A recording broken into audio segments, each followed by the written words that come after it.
Okay, you guys are here trying to set my screen. Okay.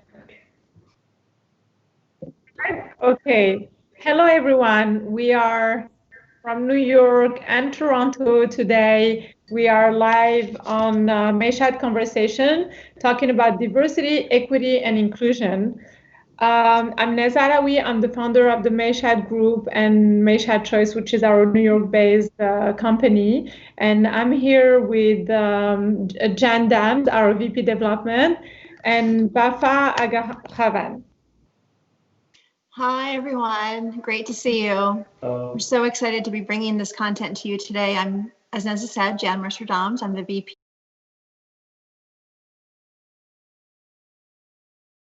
Create and distribute a series of rendezvous for smart, highly accomplished women to connect, engage, and do business together while supporting each other tremendously.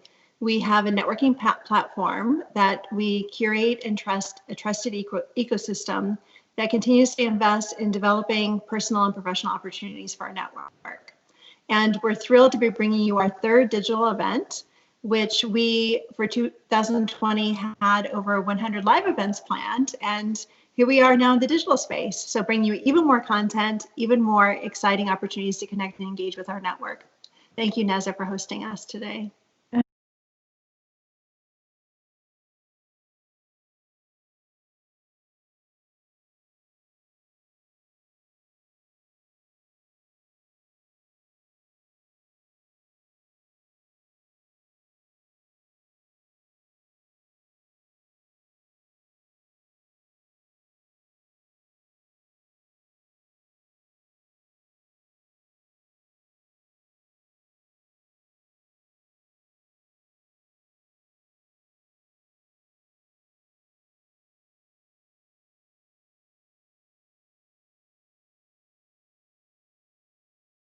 With 38,000 employees worldwide. Hello, Vafa. Hello. So today, with everything that is going on, we're going to be tackling a special session on diversity, equity, and inclusion. And my question to you, Vafa, is how has coronavirus affected your work and the clients you serve in D&I space? Hi, everybody, and thank you for inviting me to participate in this. Obviously, the world has changed dramatically over the past 4 to 6 weeks, and increasingly so as we travel through this pandemic. For us at Newbridge, it actually hasn't had much of an impact because for the past 8 years, we've been working at the crossroads of expert network and management consulting. So we have been working in a virtual environment for the past 8 years. It was a foreign concept about 8 years ago, but suddenly in the past 4 weeks, we've been propelled to the forefront of how people need to be working. So, we're getting inquiries from clients and from our business partners as to how do we make that transition and how do we work, how do we make sure that our employees are engaged from around the world. So from a business perspective at Newbridge, we're fine. If anything, we're experiencing more inquiries and growth. But for our clients, it's dramatically different. So, if you've got, for example, if you're a big telco and you've got contact centers in India, in the United States, and in the Philippines, and you're experiencing already 100% turnover per year on average, that's 10% of your workforce is migrating geographically, physically, and suddenly you have to shut down your facility. Suddenly, very quickly, you have to move your employees to being home-based. A lot of places don't necessarily have the infrastructure set up to support home-based support services. So the implications are significant, and trying on the one hand to handle that from a tactical perspective, operational perspective, but is the priority. But from a strategic perspective, it gets complicated because suddenly now you have to shift work globally into environments where you have different levels of proficiency and particularly different levels of D&I, if you want to call it that, where one part of your business may be actually quite proficient in practicing diversity and inclusion. Another part of your business that's not getting the increased volume of work may not be practicing a high degree of DEI or equity, and because they haven't ramped up or because they haven't launched. And so it creates a unique set of complications for a lot of the clients, and trying to deal with that in this environment is quite challenging. Vafa, we talk often at the kind of the macro level that how pandemics and disasters and just during extreme moments of difficulties can actually drive racism and xenophobia. And what do you think as leaders can we learn from what's happening right now? And this may have, you may have experienced some of this with your clients or just, in conversations with your peers in the sense of everything from, the pandemic being called the China virus to other instances where companies are reporting that certain employees may feel harassed or isolated. And what can we learn from that experience and to become better leaders for ourselves within our companies? Yeah, great question. Really great question. I think we need to begin this change and this transformation with a common understanding, right? That there's a fundamental truth. And that fundamental truth is that there's really one race, and that's the human race, right? And great crisis goes beyond activity by design. So when we look at D&I, when we look at equity, they are activities by design. At some point, we decided, no, this is important for us to come to an understanding that we're all important, irrespective of race, color, sexual orientation, age, gender, etc. We need to come together. Well, when you get a pandemic like this, and the speed by which it happened, the scope and scale by which it happened, we are pretty well forced into this quantum leap out of the by design, D&I by design, and into a very rapid expansion of understanding that we're all one people. So that needs to be the beginning, the cornerstone of the way we act, the way we function, and the way we lead organizations. So there's really one race, and that's the human race. There's one family, that's the human family. That has to be the common ground, right? And the teamwork, the collaboration, the common understanding, or in another way saying the unity amongst us must emerge from that diversity when we reach that recognition. And that's really the foundation of the change and transformation. And that's the kind of thinking that leaders need to bring to the table and need to bring to the discourse. Actually, everybody can bring that to the discourse. It's like, a car has got 30,000 parts. Even an electric car has got 8,000 parts. They all have to work well together in order for the car to achieve its purpose, the same as the human body or organization. But specifically for leaders, I think in these kinds of situations, I remember having conversation with some leaders at McGraw-Hill during the crisis in 2008. It's really important for leadership to be present and to be visible and to communicate. That's really important. You have to exercise empathy. You have to, project calm. You have to be transparent. If you look at the impact of leaders that are transparent and leaders that are not transparent, and how the population responds to them, right, in time of crisis.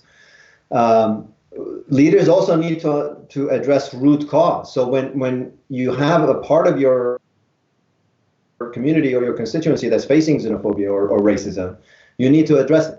You need to call it out, and you need to address it as a leader.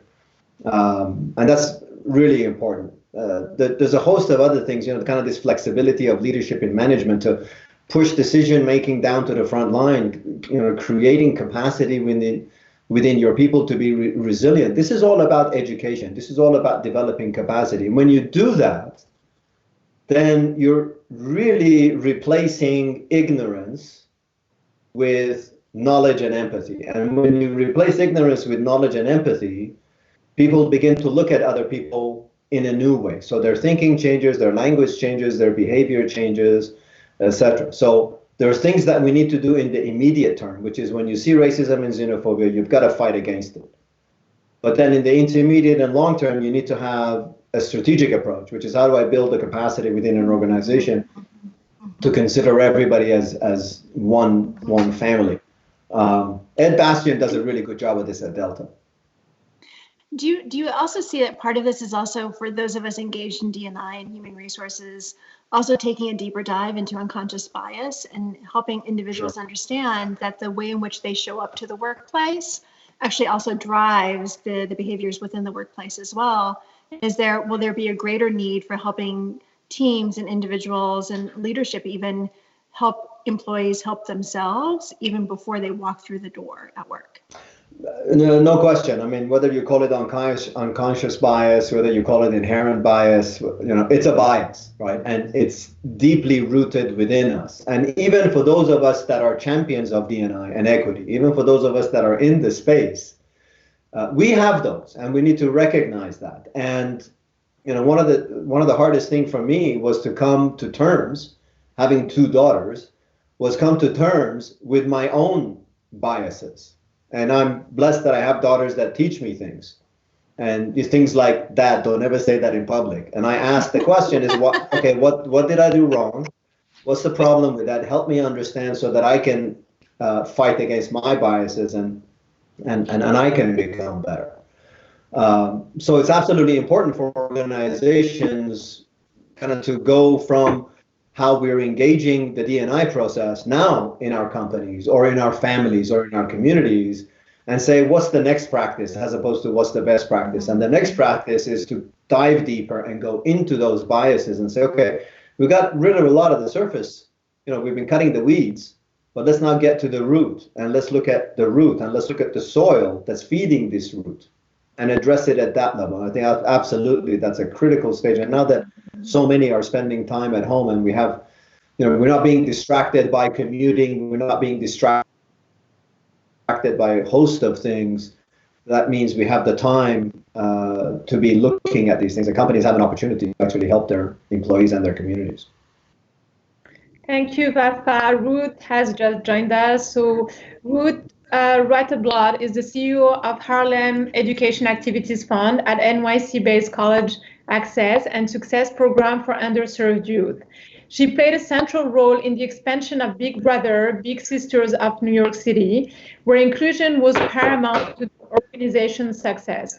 Ruth was born with a limb difference and speaks extensively on issues of diversity and inclusion and on the freedom of accepting your difference and rising above life's changes.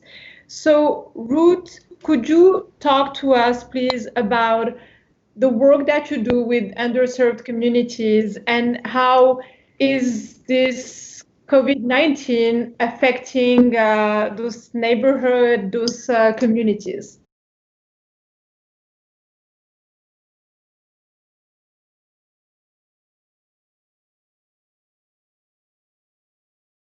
I think, as I was just tuning in and listening, I think it is about understanding people, right? At this point, it's about connectedness. And I think when you lead a team, it's also to what you were saying, Vafa, the idea of really understanding your team and connecting. And I think the work that I do, I'll start, is just working with young people on their pathway and roadmap to college.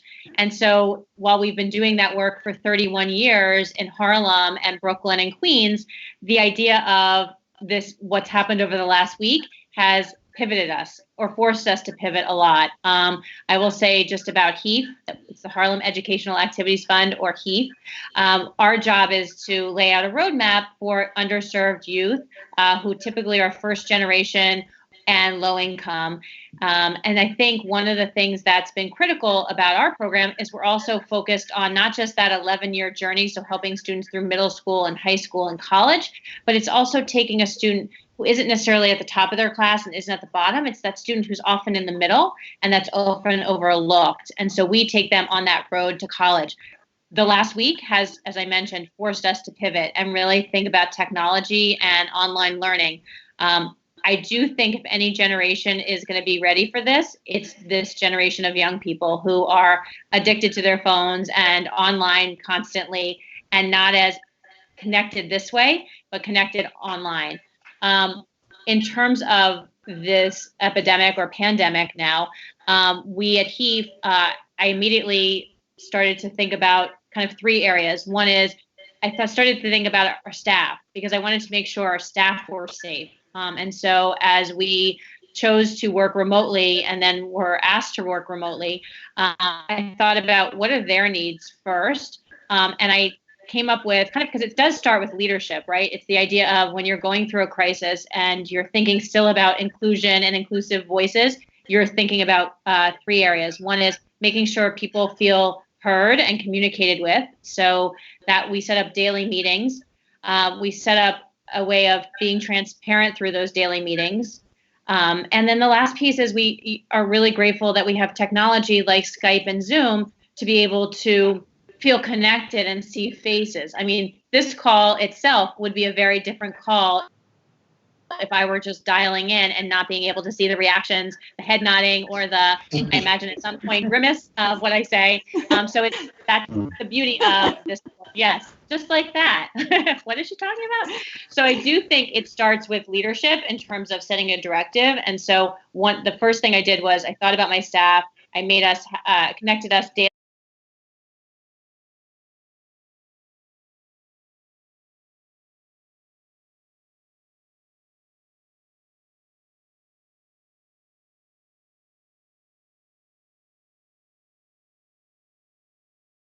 Feel connected and to continue learning, because when we think about students who have access to a lot of things, that learning can come in different ways. Our students, one of the challenges we faced immediately was, do they all have technology? Do they all have internet at home? Do they have a safe place? And is that their most basic need? Because if food and shelter were even trumping that, how can you learn if you're not thinking about some of those pieces? So we did a deep dive into understanding what our students, where they actually were in our families. And then the third piece I would say is I then started to think about all the people that are sitting at home now working remotely, and how could we connect with them? So because we know that volunteering, or research shows that volunteering gives people a sense of purpose and a sense of that lessens anxiety. And so that's how we've managed through this pandemic over the last, I guess it's 9 days now, is really thinking about the staff piece and communicating daily, thinking about the students, and now going remote with our students, but making sure we understood their needs. And then the last piece is around those outside who want to give back and want to get involved in some way because they're sitting home, not sure, are very uncertain and filled with anxiety and helplessness. So those are kind of the three areas that we've started to focus on and been listening to voices. And it's caused us definitely to be innovative. And I think that's the silver lining in this, is that there's an innovation and a communication that people haven't had in a long time or haven't needed to have. And so for us, that's how I'm looking at it right now. When we often talk about the fact that this is often referred to now as the new normal. And at some point, the new normal will become the old normal as we go back to our daily routines and we go back to life and engaging face to face.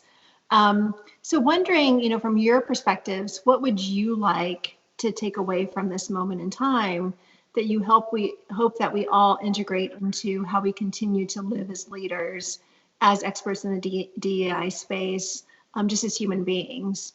Maybe perhaps even to a greater extent that we didn't take away and didn't continue to incorporate into our daily routines during other situations of horrific moments of crisis. Please, Vafa. Ruth, go ahead.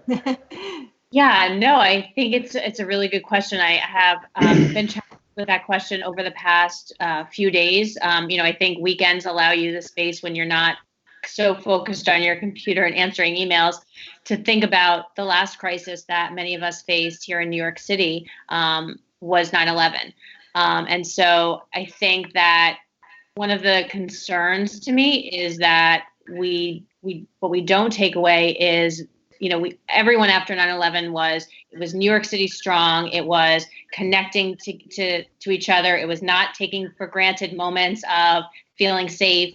And yet we slipped back into a routine of feeling disconnected, using technology only to text rather than FaceTime, et cetera, and Zoom. And so my hope is that from all of this, that we do increase our communication with each other. I know I've reached out to people that I haven't talked to in a while, or that I don't want to make it so transactional. I just check in with people. How are you? What are you doing? You know, what's going on? Rather than, oh, can you do something for me, or can I do something for you? It's much more organic feeling and natural feeling. So my real big hope, a huge piece of it, is around communication and connectedness. I continue to hope that we connect. I also hope that what we take away from it is slowing down. Because I think many of us talk about wanting to meditate, talk about wanting to journal, talk about wanting to exercise in greater ways. And I have an amazing coach who I work with, an executive coach. And one of the things she said to me in the last week is, what do you want the next 30 days to look like? What will success have meant at the end of this 30-day period? And for me, it's about slowing down. It's about reading the things I always say I want to read. It's taking the time to watch the TED Talks I want to watch, and making sure I'm giving myself space for being healthy. And I think we were running at least I was running at 1,000,000 miles an hour. And I hope that I slow down and take that away too, and that I can breathe again. Thank you, Ruth. Vafa, I'll get back to you with the same question, but I just wanted to get in and say that also in this time of self-quarantine, of self-isolation that we're going through, that the entire world is going through, I hope that we will get out from this also understanding the effect of racism, the effect of division, and how we can have a person, a community feel completely excluded from the rest of the communities around it.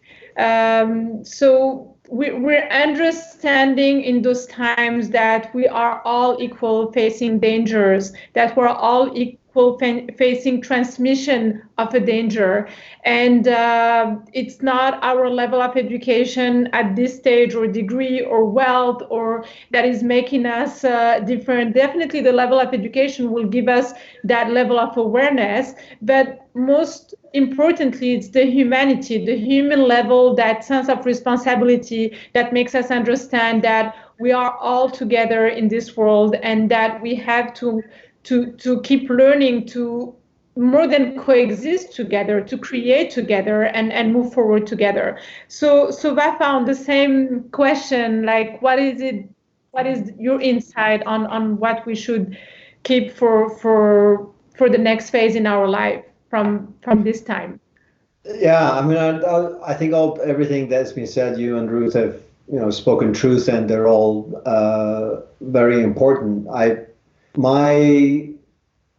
The perspective I would add is to take it a step further. There are fundamental questions that we need to ask ourselves, I think, by virtue of this experience. The whole notion of my purpose, like what am I here to do and accomplish? Asking questions about, my values, what I believe. Redefining success.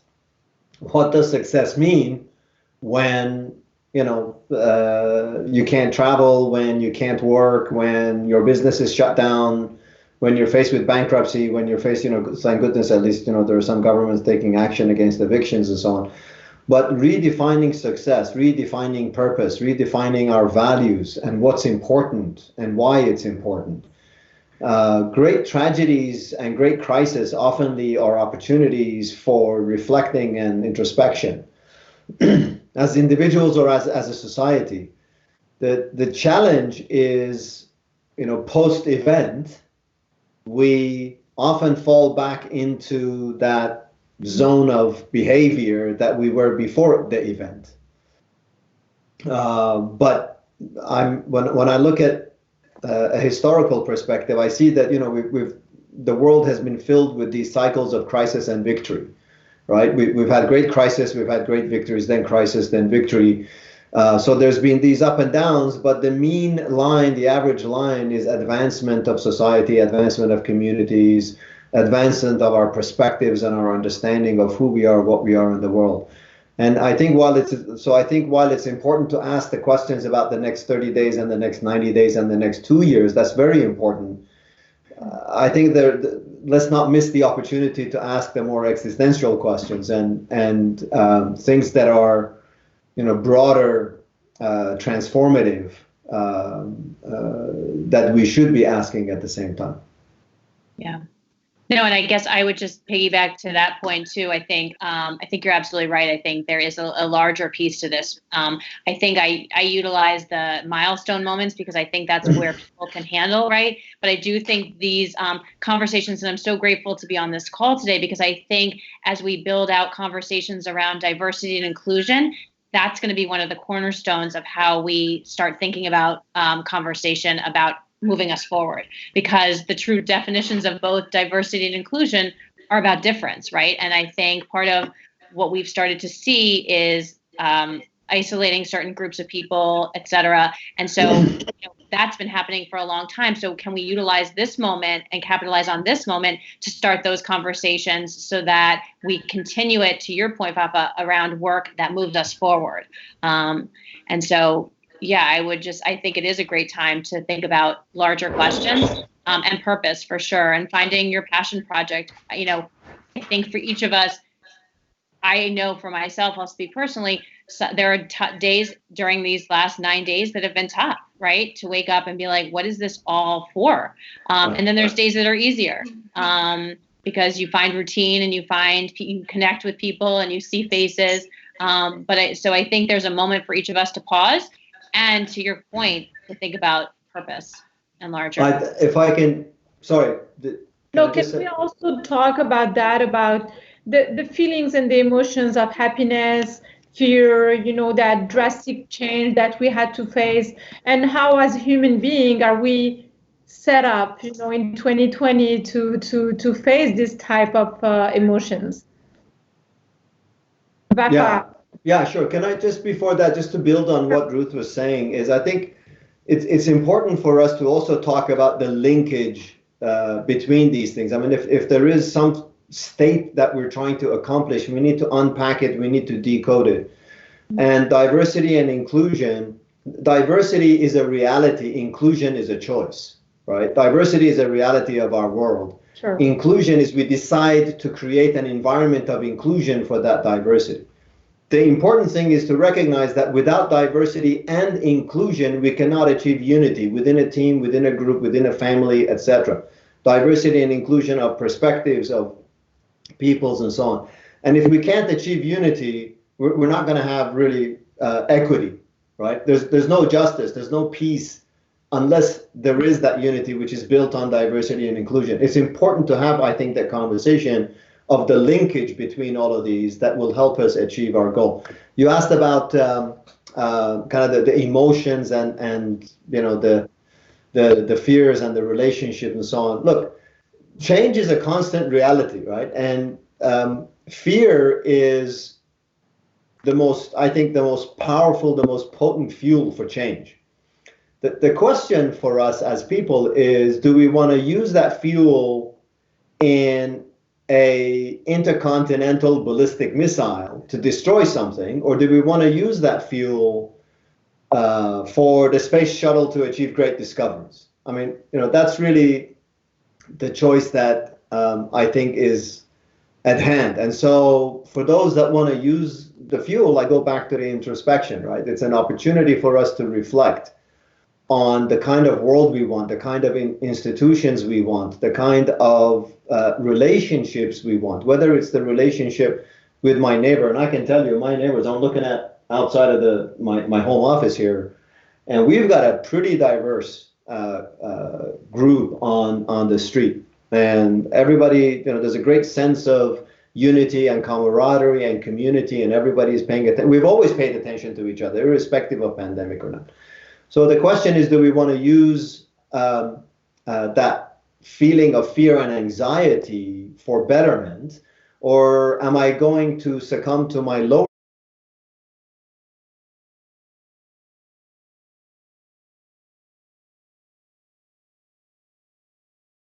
those are choices that we're either taught or, are inherent in us or haven't been socialized out of us, etc. And I think the larger community has a role to play in the life of the individual and the choices we make as individuals. There's part of it is our own volition. The other part of it is the institutions, which is the other protagonist. And the third part is the community. Those three have to come together in alignment around this. Thank you so much, Vafa. When we speak about fear around difference, it's often because it is fear about difference. And Ruth, one of the things that I've been constantly over the years very impressed with the work that you do is because diversity and inclusion and gender mean something very unique and very different for you. Will you share your personal story with us? Sure. And thank you, Jan. I know you and I have talked for a while. So again, I'm grateful to be on this call because I think part of what I've realized around the conversation around diversity and inclusion has really focused on really important platforms around race and gender and sexual orientation. And what I often hear not included in those conversations is the idea of visible differences and invisible differences.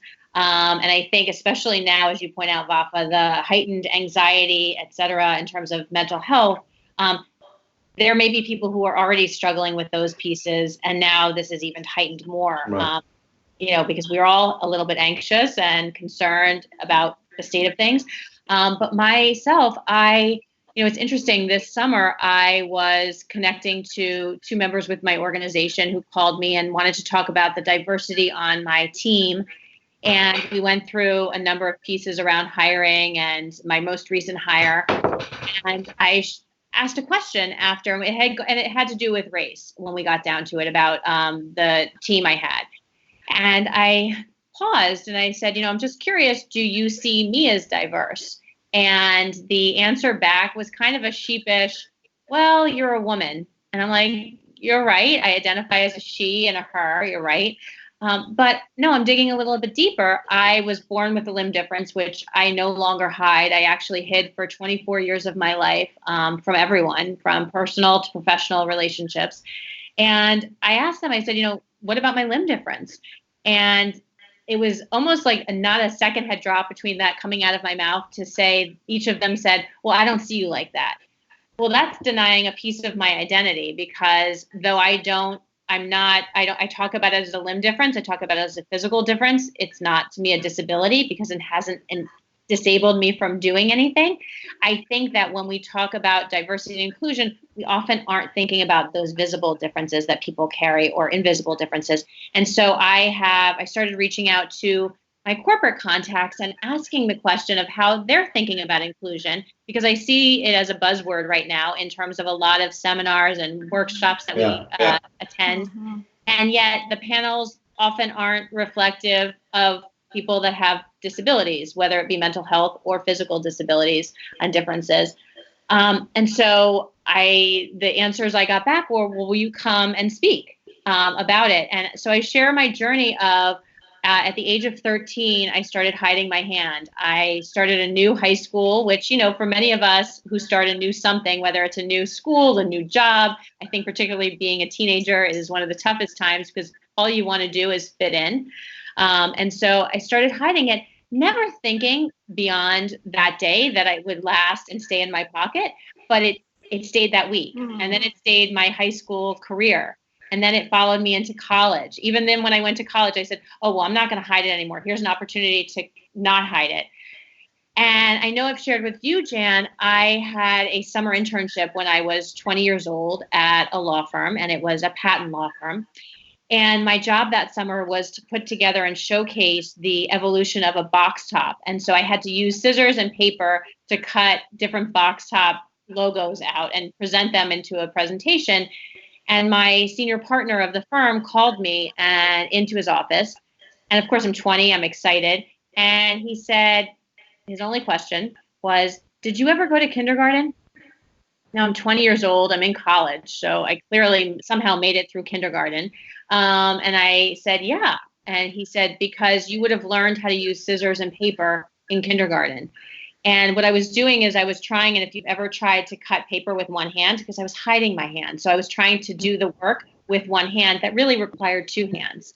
And I share that because I left really super embarrassed. And I think as managers, we don't always create space for people to have difference. We expect productivity and performance, but we don't always check in with them about what else might be going on.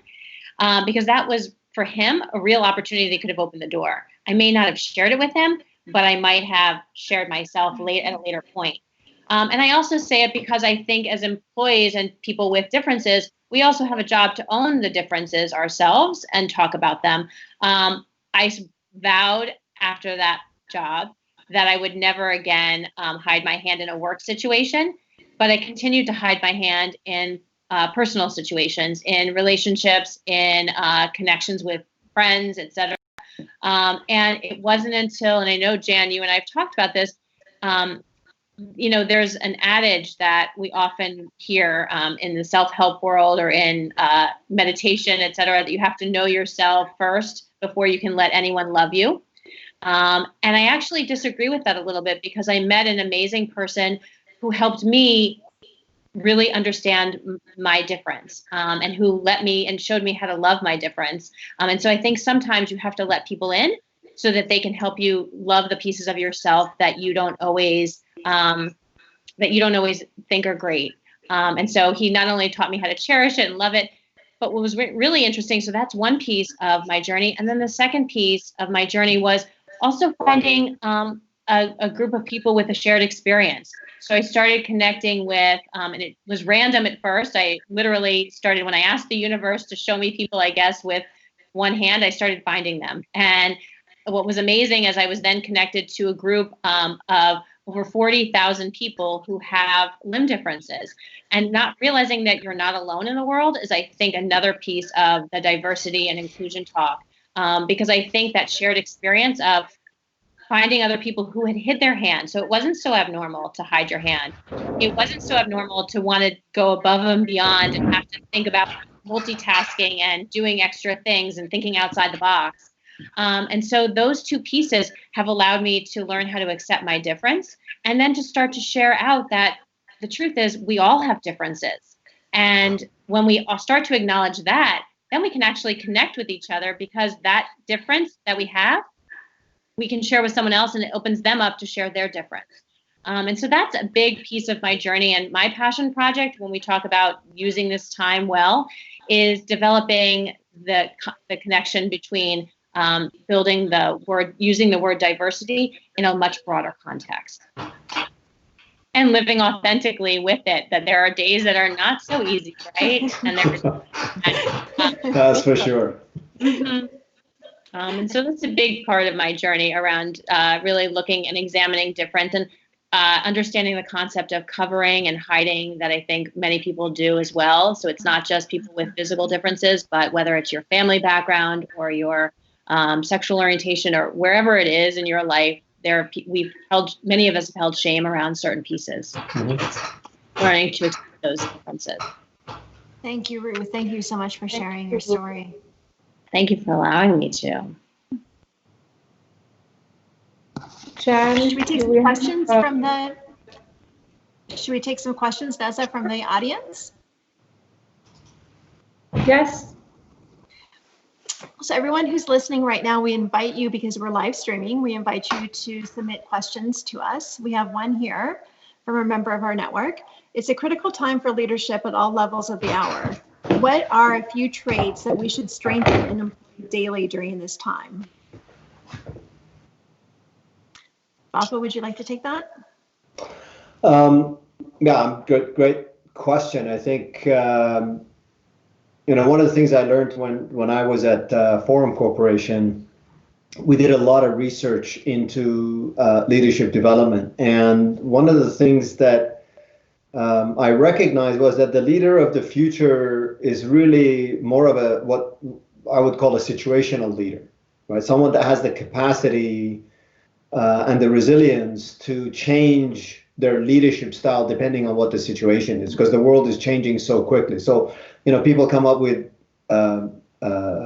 service leader, servant leader, people come, push leader, pull leader, etc. Those are all great.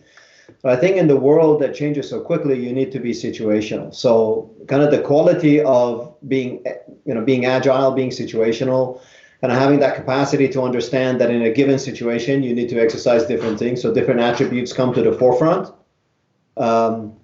If everything is going fine in the business and you're a leader, you're likely less involved and less engaged in the minutiae of the business. If things are not going well, suddenly you're propelled, you got to dive into the details and get involved and get engaged. If there's a fire, you need to put the fire out. You can't be talking about, okay, what are we going to paint the bedroom on the second floor? Okay, what color? So having the empathy, I think, especially today, is particularly important because we have to understand what's really driving the concern, right? My concern is not that I'm going to lose my job. That is a reflection of what my true concern is. My true concern is, am I going to be able to pay rent? Am I going to be able to make my credit card payment? Am I going to be able to make my student loan payment? Am I going to be able to put food on the table this week or today? So to the extent that we can exercise in a crisis situation, empathy, I would think, is probably one of the most important qualities of a leader, so that we can use that empathy to get to understand the root cause of the concerns of our community, whether they're customers, whether they're stakeholders, whether they're employees, and particularly within the context of diversity and inclusion, because when you look at the diversity of the people that we engage with as leaders, some things may be common, some things may be driven by their life experiences, right? By virtue of what makes them different. Their life experience is different. So the root cause of their concern might be different. And having empathy then helps you understand that and therefore be able to be a better leader for that community because part of our job is to help that community weather the storm, right? And to captain the ship to port. So. Ruth, do you want to tell us about a leadership trait that we should focus on now during this time and take on with us? Sure. No, I think Vafa is absolutely right. I think empathy is a huge piece of it. I think, flexing your EQ skills also is important. I do think that in crisis and in not crisis, I think one of the things that I've learned through this last week is the communication tool. And really, as a leader, making sure that we're communicating with our teams and our staff on both the high level in terms of transparency of what's happening and how we're making decisions and who we're hearing from and how we're making those decisions, but also on the personal level. It's not just so we have these daily phone calls, but I also reach out to my team individually so that I can understand, making space for them to feel safe about maybe saying something that's not going so well. Maybe they are worried about their rent, or they're worried about their roommates that they're sharing space with, and how it's a new world. Everybody's home now, so it's not there. There is space for contact in different ways, but they may not share that on that daily phone call. But they're going to share it with me if I've made the space. And to your point, showing empathy about, hey, I'm reaching out.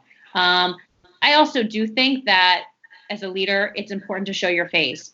So I make sure, even without makeup in the morning, every morning, I'm on that call, they see my face, because I think it's important. And it's hard some days. And I think the first day I'm going to try that. Take my makeup.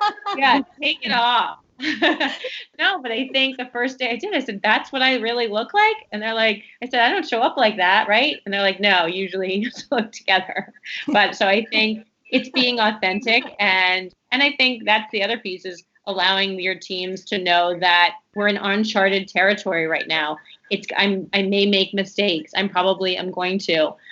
So I'm not perfect, and showing that piece of your authentic self. But I do think communication's at the key of it all for me. This next question speaks directly to the social distancing that we're all practicing for a moment in time. How can we be most sensitive where D&I might show up in ways where we wouldn't expect during this time of social distancing? So say that again. Repeat the question. How can we be most sensitive, and where might D&I show up in ways we wouldn't normally expect during this time of social distancing? Yeah. I mean, Vafa, I don't know. Do you want to start? No, go ahead. Go ahead. I'm trying to digest the question. Yeah, I think, it's interesting. I've been out a few times, whether it be to the grocery store or to the pharmacy, like all of us, to try to get those last minute things that you feel like you need to hoard or hold on to because of fear. And one of the things I think I've been most shocked about, and especially given my lens of diversity and inclusion in the space, is the other in terms of who caused it. And I think there's this fear. When fear strikes, we want to blame someone. We want to scapegoat someone. And so the comments about people from the Asian background, that is like, and I see it. It's not like it's hidden. People are saying things and looking at people. I mean, and even, we all have bias, right? That's part of who we are as people. And our job is to uncover it and to understand it and make ourselves aware of it. But some of the comments and things that I'm seeing right now in terms of this pandemic are very troubling. And so I think what I've tried to do, if I hear a comment from a friend or I hear a comment from a stranger, is I try to, at that moment, say, well, that's not actually true. And so trying to challenge a piece of it, because I think some people get very caught in their mind and wanting to blame. And I think the other piece is creating space, as I said before, so that you can have a conversation about it. But I do think it's important to start to challenge some of the things that we're hearing, because it can really build out a sense of siloing people even further. And that's scary. Do you feel also, Ruth, on the positive side of this, and Vafa as well, that, as companies think about during this time period in the sense of how they're creating culture, how they're sustaining culture, how they're staying true to their mission, their purpose, their vision, their values, that, Ruth, I really liked what you just said earlier around taking off your makeup and being really very honest and very transparent, right? And showing up maybe in a sweatshirt or showing up in ways where you normally wouldn't show up at the office, because that's truly who you are, right? And do you feel that if we do more of that during this time period, that helps to actually build kind of the cohesiveness of a corporate culture, in the sense of people feeling like they can be more of themselves and perhaps even then accepting of difference? I hope so. And I think it's one of those pieces that we all hope lasts, right? It's the idea that we're building the culture now, but we hope that continues to last. And it's up to the leader also. Like, I don't know that I'm going to go to every meeting in a sweatshirt when I go back to work, but yeah, and the pajamas on the bottom are great. I'm not standing up. Yeah, no, none of us are. None of us are. But I think that it is an opportunity for sure. That's the silver lining in it too, that we can create real relationships with people, not just at work, but outside of work as well, and start to care in a different way. Vafa, I don't know if that's what you're thinking also, but that's how. I think, one of the areas that we work in is how do you transform a corporate culture to a community culture, right? Because they're very different. They have different qualities, they have different attributes, they have different value systems, they operate different, they function differently. And I think that's part of what can come out of this pandemic is how can we become more of a community in every aspect of our lives compared to others. I personally have a very low tolerance level for racism, xenophobia, because I've been on the receiving end of prejudice for most of my life. And unless you've actually personally experienced it, the bullying and the sexism and the racism and the xenophobia, it's very difficult for you to go beyond intellectualizing that experience, right? It's not an internal experience. So I would encourage everybody, whether you've experienced it or not, fight against it. Don't allow it. Cut it off at the knees. This is not something, from my point of view, that we try to finesse and we try to, be nice and loving and so on. There are some things in life that you have to cut off at the knees. And then you can deal with it. Then you can figure out how to resolve it. But when it comes to these kinds of issues, I have my daughters who often tell me, Dad, please, no, don't do that. But I think we all have a role to play, and that's what we need to do. But from the perspective of, transforming to a community culture, hopefully we still are not mature enough as a society or as organizations to understand that, what I'm wearing, the outward manifestation or the outward expression of whatever my physics are, is not the content of my character, is not the content of the contribution that I'm making to the discourse or the decision-making process, right? And that's what we have to become interested in. That's what we have to draw out. If that means we create the environment where people are comfortable with their differences, then that's what we do. But ultimately, it's what's inside the person that is important. And as leaders, that's what we want to draw out. In some places, it may be, hey, listen, everybody can be relaxed. You can wear sweaters, sweatshirts, whatever you want. In other places, it may be different. But ultimately, the destination is to focus on the contribution that every individual is making to the advancement of our cause or our purpose. And I guess I want to piggyback on that too and add on that, and make a plug for the people with physical disabilities who have felt socially isolated and socially disconnected for a really long time.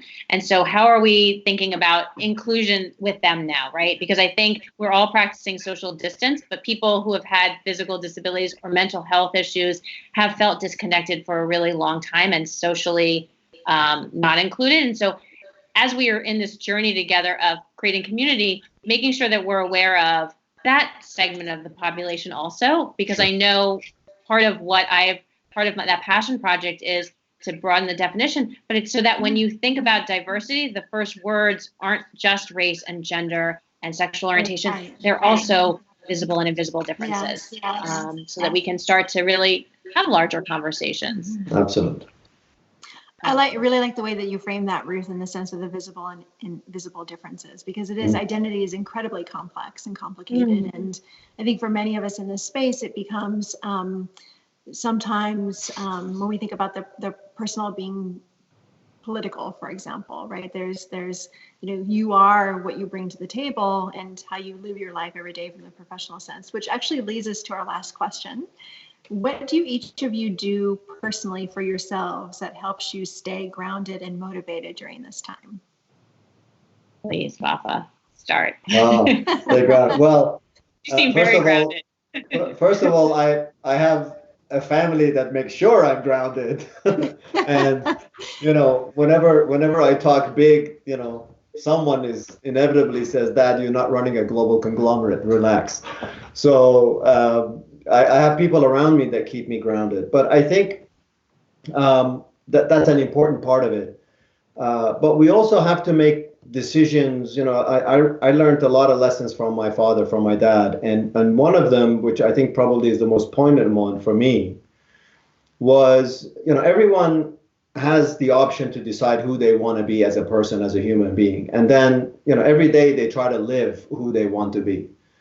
The most important part that I learned from my father was you have to have the courage to face the consequences of living who you want to be. Because there are consequences to living values. When you live a value, when you live a truth, you're going to get tested.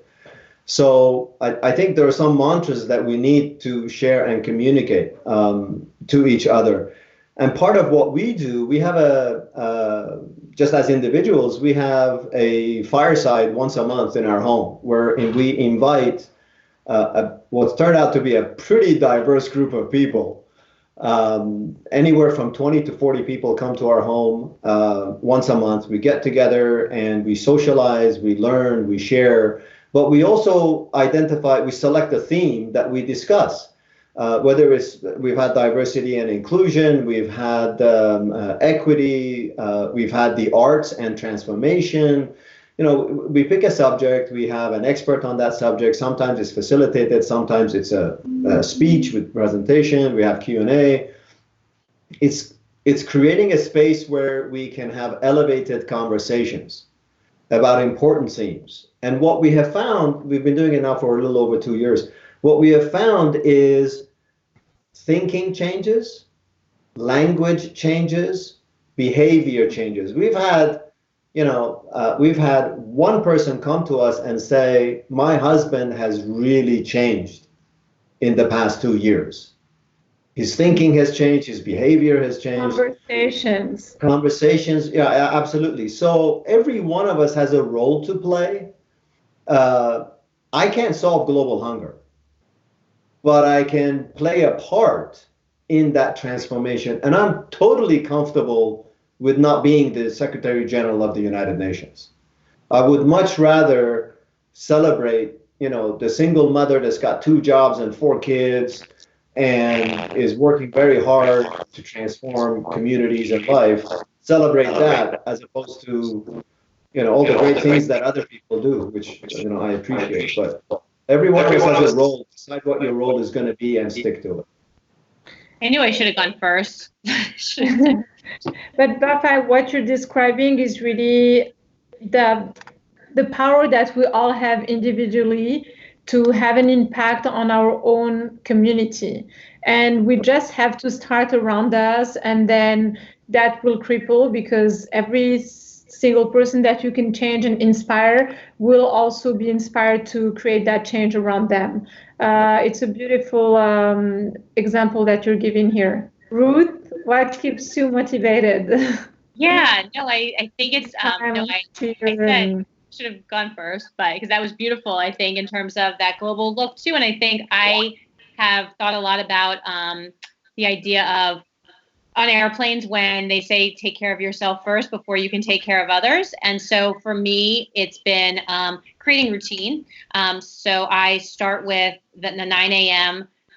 Get up, and I get online and I stop my day at 5 p.m. because otherwise when you're working from home, and I used to work remotely 1 day a week before this, and this was not what it felt like to work remotely. This is a different landscape. And so the setting parameters from 9 to 5 is really important for me. It's also getting out at lunchtime for a walk so that I maintain my health, or it's a walk or a run, so that I have that space, and so that I'm fully present when I am there for my team during the day. So I show up at our 10 a.m. meetings ready to go, and I take that space, and then I'm present for the afternoon phone calls as well, and then I cut off. And I do meditating, I do journaling, I eat, I think for all of us, there's a different sense of eating now because we're all cooking at home. So there's a routine around that helps us stay grounded in nutrition and creating ourselves.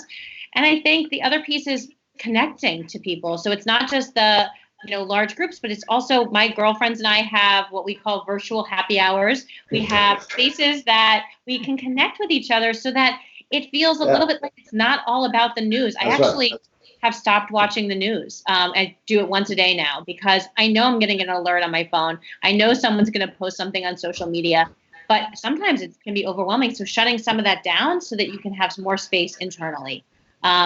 And I think the other piece is just making sure that I have other ways to occupy. So I just ordered, I really thought it could have been a holiday because I got a box from Amazon and it was a puzzle. And I'm like, a puzzle. So occupying your time and space in different ways than you typically would. I mean, books are amazing and I've been reading a lot. TED Talks are great, but this puzzle is now an accomplishment. I'll feel a sense of accomplishment. And so just taking care of myself where I can be there for others is part of, and creating a routine has been one of the ways I've stayed grounded during this time. And letting people know when I have those tough days. I will be very honest about that, so that people can be there to support, because as one of my friends reminded me, she's like, you're alone in your apartment, but you have an entire network of all your great friends and family that love you and want to connect with you. So make sure you're using that. I'm like, you're absolutely right. So yeah, that's the way I stay grounded. Thank you, Ruth. Definitely the structure that you're talking about is very important. On my end, I'm using a little bit of both Vafa's advice and yours. And yes, I'm keeping myself very much structured, and I think all of our team members are, and using the communication around us, but also understanding that this is a phase where we can use this time to be more introspective, within our business and our personal lives. And when you live a life with purpose, you also understand that there is a reason why things are happening, and you have to continue driving, surviving, thriving for that purpose. So it was such an amazing conversation with both of you. The topic of diversity, equity, and inclusion never ends. As advocate for diversity and inclusion, we need to keep having those conversations, to keep trying to find solutions and transmit them to our audience and within our missions. We're going to end this conversation today, and we hope to have you both as guests in other conversations that we will have within the next weeks. I just want to remind that we are live today in New York, and Vafa is also joining us from Toronto. We are talking in this moment of pandemic situation with COVID-19, and we are all self-quarantined. Thank you to all of our guests who joined us today, and our audience who joined us today. Thank you, Jan, for your amazing work all the time. And hope to see you soon. Great. Thank you. Thank you. Bye, everyone. All right. Take care.